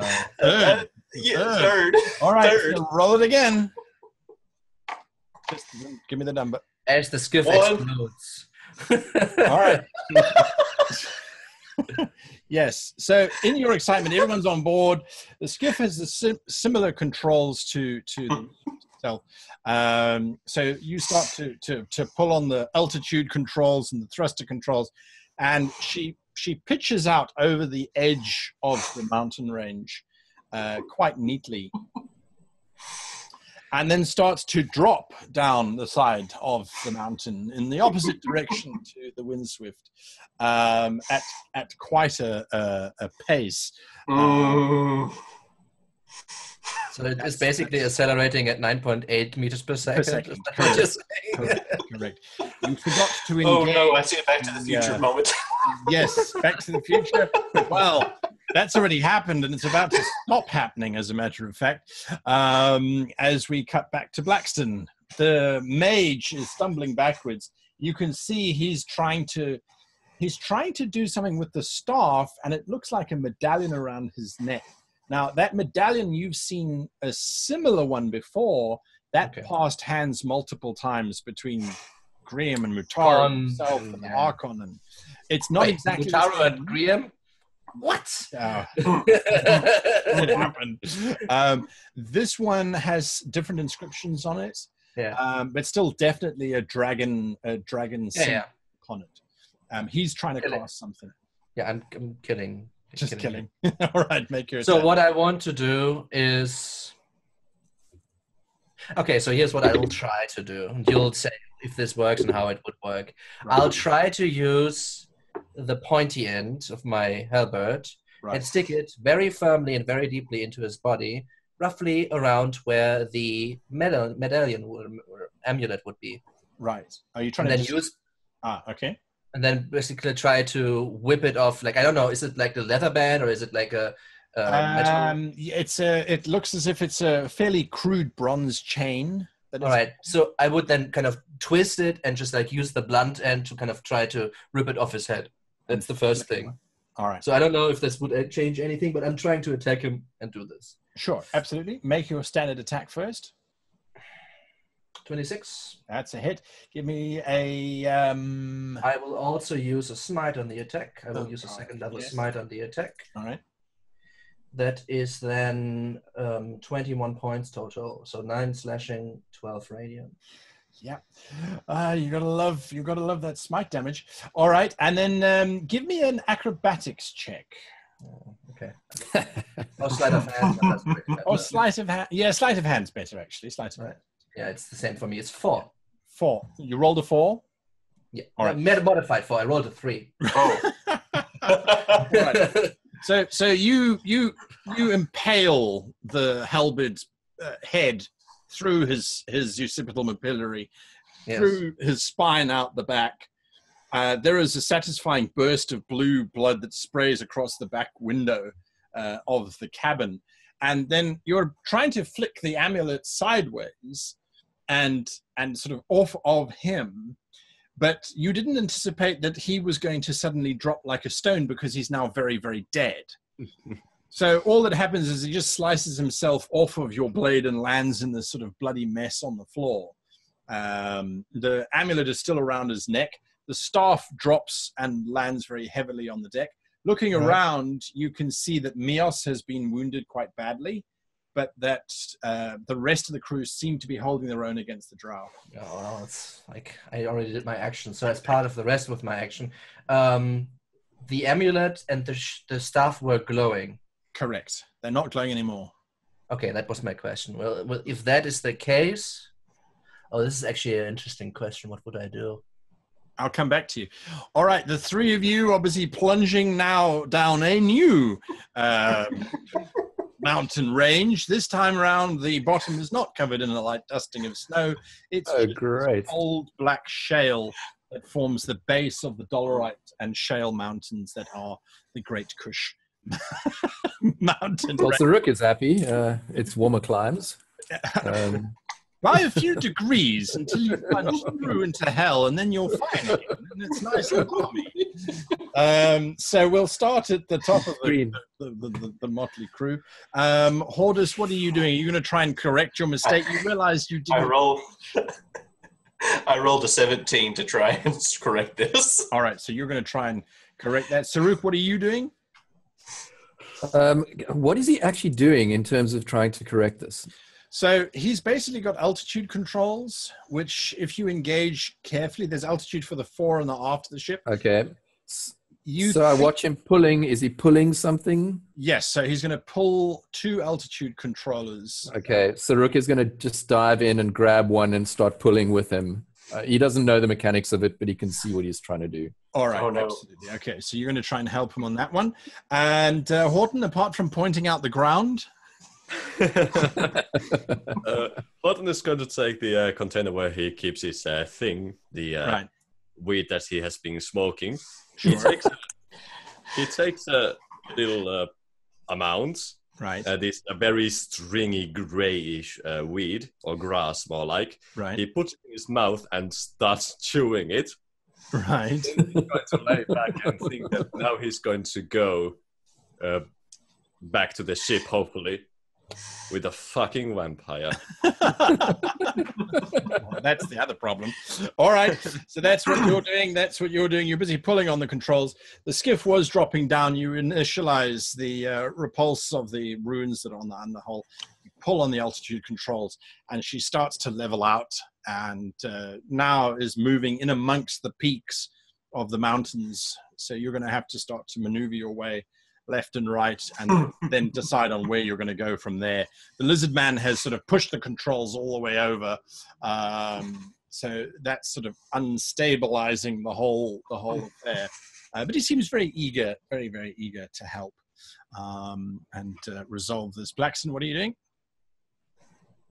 Yes, what am I doing? So, Smiting. well, apparently, but so I would. So, what was the drow wearing? Well, he wasn't a drow; he was an ice elf in amongst the. Oh, drow. he was an ice elf. Okay. Yes, absolutely. Yes. What? Same question. Fairly simple robes, very Ropes. white. Great. I'll grab a dagger, rip apart the ropes, Right. and throw it over the staff and the amulet. Okay. Kind of package them up and grab them. I don't know how long the staff is. If it's like a Harry Potter wand, or if it's like a It's about Gandalf 5 wand, foot, right? 5 foot long. Yeah. So I guess I cannot really easily stow it away. So I will just carry it as putting the amulet somewhere on my body, Absolutely. and then try to go and help Miros. But that first, because that's what I decided what I would do. All right, absolutely. So you wrap that stuff up. As you stand up, you hear someone saying, "Do you feel lucky, punk? Ask yourself, have I discharged all of the gas or not?" As there's this gnome standing there, there's 4 drow backed up at the edge of this whale, and he's pointing this brass nozzle, which is still dripping a little bit of this green flame at them. The rest have been subdued. You see Demestra, she's standing there looking incredibly elegant, with just, it's about 6 drow neatly lying down next to her. It looks as though she's just standing there watching the gnome and this display that's going on. You see that Naxun, with his double koppishes, he's put them over his back. He's heading towards Mios now to make sure that he's okay. Hurricane, the drow, is standing there. He's got that large meat cleaver, and he's kind of watching everybody. He looks over at you. He looks at the remains of the ice elf and doesn't ask the next question that he would normally have asked. He then points behind you, and you look over and you can see that there is still 1 drow who's holding these chains that seem to be controlling the whale. And he looks at you, and you kind of get the sense that he's not going to resist. He's got that sort of resignation. His shoulders sag slightly. You've seen him before. You had him as a prisoner, as a matter of fact. I know that you were going to do that. I had to, right? So he kind of and looks very, very miserable. Good. All right. So you've now got the staff and the amulets wrapped up. What are you doing? Yep. So I'll just, as I go first over to Mios and see how he's absolutely. doing. He got a little bit banged up. Next one looks from him to you. I think he's going to be all right, sir. I don't think he's seen too much. Bring him to Con's. Yeah, yes, sir. Well, he's not here, but bring him to the hospital. Who is Con, sir? All right, yeah. Do we have like a place where we bring our wounded, or is that yes, gone yes, as well? yes. Bring him there. What do we do about him, sir? He says, pointing at the man who's controlling the whale. So, let me see if I didn't write his name down. I don't even know if we asked his name, honestly. But I didn't write his name down. All right. Bring the prisoner into the brig. I know how to deal with him. And the other 4, sir? He says, pointing to the ones that are being held at flamethrower point by... Well, do you have more gas?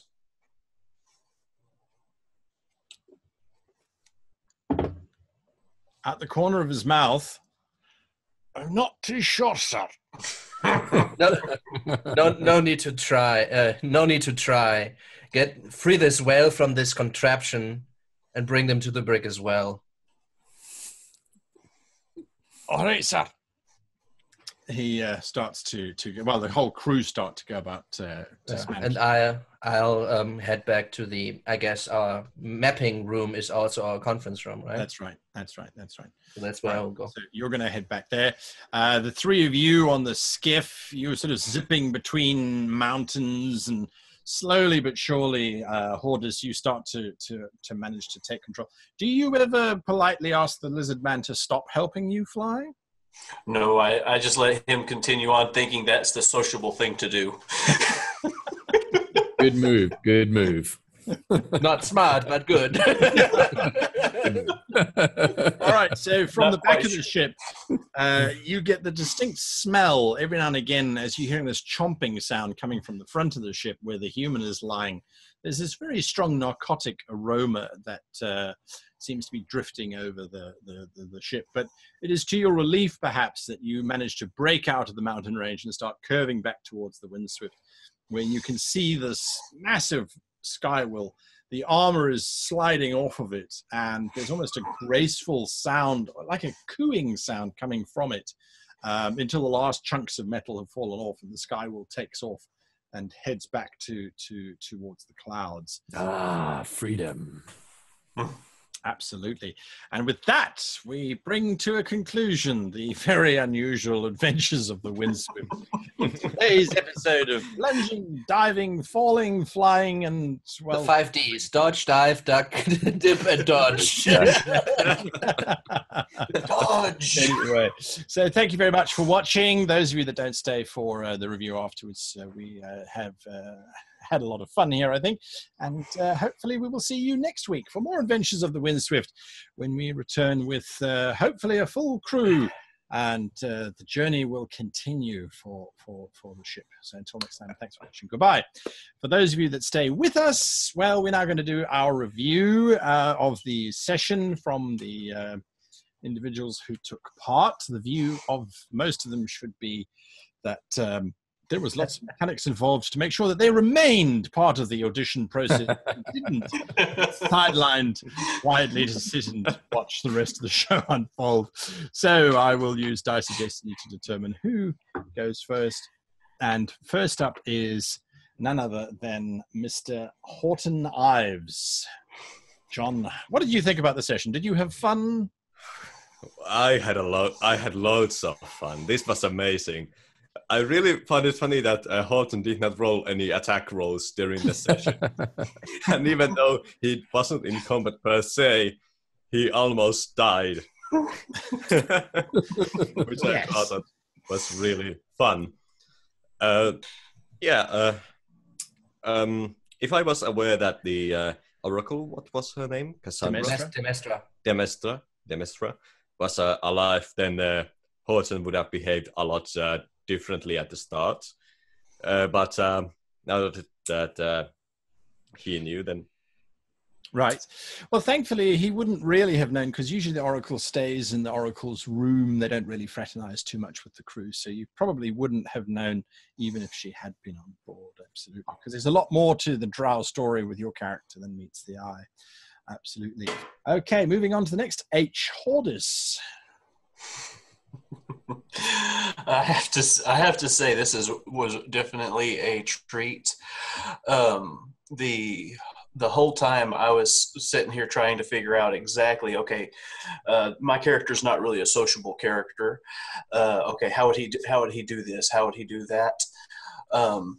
The main thing with the whole punching back whenever I got that chunk took out of my leg, that was sort of my mother coming out in me. You got it from his mother's side. Nice. The bear. Right. Do you watch the Windswift normally? Is it something that you Yes, sir. I watch every episode. Well, that's very good. I was just going to ask, how does it feel to have been on the other side now, where you are the one who is trying to make the decisions and look cool on camera? Well, considering that this is also my first time playing a player character, it was a complete out there experience, I have not stopped having butterflies the entire time we have been recording this. Right. Absolutely. Lovely. All right. And Luke, our very, very strange leaper, biter, snapper. Did you have fun? Heroic. Yeah, it was great. I was right in there imagining everything. I could feel the wind flying over my scaly skin. Yeah. As D&D should be. I think that it obviously takes a little bit to get into a character, especially something like a lizard folk, which is a alien in my mind. But I think there was a lot of interaction, even though there wasn't too much combat. I really enjoyed the role playing and the interaction between everyone. A lot of laughing, which is always great. Right. Yeah, I'm really interested to see what happens with Blackston's Groundhog Day. You and me both, buddy. Absolutely. Simon, what are your thoughts? Yeah, plenty. First of all, yeah, a lot of laughing this session because it was so ridiculous what was happening.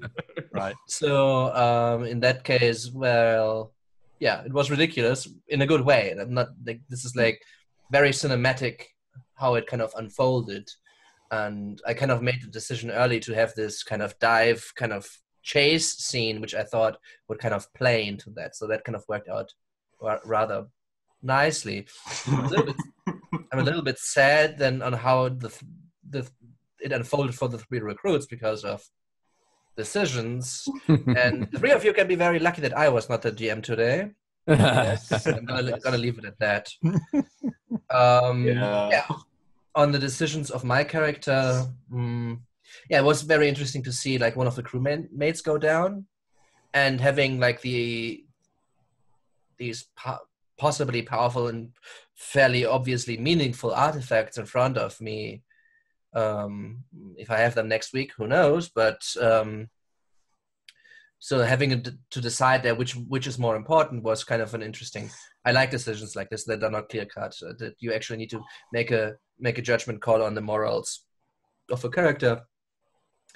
And yeah, so that was very, very interesting to do.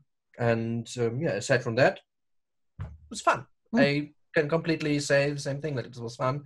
And I can just emphasize again that this is still a ridiculous situation, and then that I'm for once looking forward to get this story going forward, and for 2, then I don't look forward to kind of having to speak or not speak to certain people. And Absolutely. Like everybody, literally everybody was great, which is a very big surprise to me. Correct.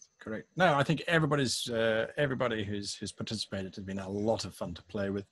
I think this one kept me on my toes just in terms of trying to keep people alive, or just use dice rolls until they work out something. I don't know. First level. But as you say, it was a lot of fun, and I think that's the bottom line. Everyone can walk away smiling one way or another. I think next week is going to be a very interesting decision for you, Blackston, in terms of what's going to happen next, and so hopefully the rest of you will stay tuned to find that out. We do have the rather dubious honor, I suppose, of having to decide who will join us. So what we're going to try and do, because we have such a short time frame, leave your comments below as to how you thought these guys operated. I absolutely love playing with all 3 of you guys. John, you were saying that you got into role-playing because of watching the show online, which I think is fantastic. Do you play very much online or now? I do play once a week. Every other week I'm the player and the GM. Lovely. And Lovely. Yeah, it's a lot of fun. Right, absolutely. Well, that's why we do this. And so trying to find the people who will join us is not a lot of fun, because we want to play with everybody, but we can't have a party of 24. No. 24 people, right? It would just make Well, we have a ship, right? we have an entire crew. Yes. Can you imagine? No, I don't want to. One round of initiative takes half an hour just to ask people's names, let alone anything else. All right, so we will be back. Leave your comments below as to who you would cast as your ideal crew to join Con and Blackston. Con, of course, has not been with us because, well, he's had family things to do. And, of course, this has worked out because we've had the auditions to do. Leave your ideal crew. Just say, you don't have to say Blackston Con because they're in the show whether we like it or not. We can't get rid of them. So please do not list 4 names. List 2 names from the 8, 9, 10, 11 people that you have seen come through these doors, who you think would bring something to the show. I think everybody, and I can say this absolutely honestly, everybody would bring something to the show that we have played with. We've had such wonderful characters, and the groupings have been very interesting as well. And as a psychological experiment, it would be very interesting to see if we swapped everybody around and did it again, what would happen with different party dynamics. It would be very, very So there's a lot of lizards. yes, we've had lizards, we've had Cathar, we've had orcs, half orcs, and humans. It's just been wonderful. Anyway, thank you so much for tuning in, and remember to join us next week when the Adventures of the Windswift continues. Until then, however, I wish you and yours the very happiest of playing.